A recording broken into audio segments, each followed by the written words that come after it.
Sugura nato diri mga bay, no? May atubang si Commission on Elections Chairman George Garcia sa mga mamahayag sa Kapatid Network aron hisgutan ang bilang Pilipino 2025. Para sa mga detalye, live ng balita si Mobile Journal Marymon Reyes.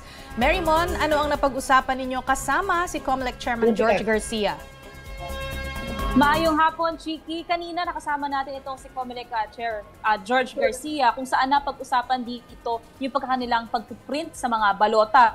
So far, wala naman sila nakikitang problema pagdating sa mga balota for local elections pero hindi pa nila ito nasisimulan ng todo. Ang tinitignan nila is yung dito sa pag-print ng mga balota para naman sa mga senatorial aspirants o senatorial election. Kasi nga tinitignan nila baka magkaroon pa ulit ng temporary restraining order na posibleng may kinalaman sa mga kasong kinakaharap o sa pagbaback out ng ilan sa mga nangangandidato. Tinignan din dito yung pinaka-effectivity kung posible ba na magawa na yung voting sites imbes na sa mga eskwelahan lamang na posibleng araw na maluma dahil sa laging paggamit ng mga pasilidad nito ay gagamitin naman yung ibang mga public spaces tulad ng gymnasium, mga park na pwedeng ma-convert to election sites. Isa pa sa mga tinitignan din ng COMELEC dito ay yung effectivity ng online voting, lalong-lalo na para sa OFW, sa PWDs, at potentially baka magamit din ito para sa local absentee voting. Ang COMELEC ay maglalabas din ng guidelines next week para naman doon sa Statement of Contribution and Expenditure sa kailangang i-file ng mga nangandidatong individual at partido.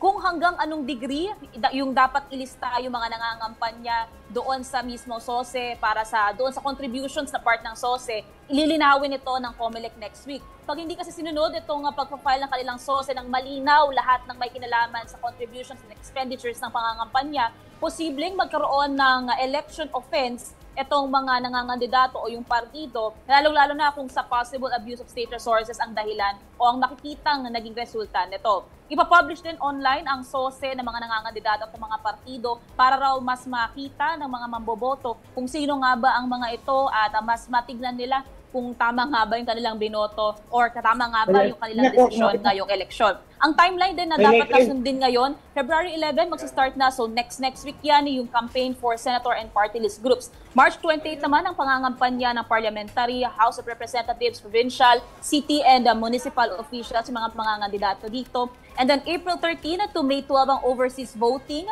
para sa mga kapatid natin na nasa ibang bansa. April 28 to April 30 naman ang local absentee voting at May 12 election day, Chiki. Nagulat ako dun sa sinabi mo kanina na baka meron pang TRO na hinihintay kasi alam ko sa ngayon behind na tayo. Siguro mga 3 weeks behind na ata tayo dun sa printing eh.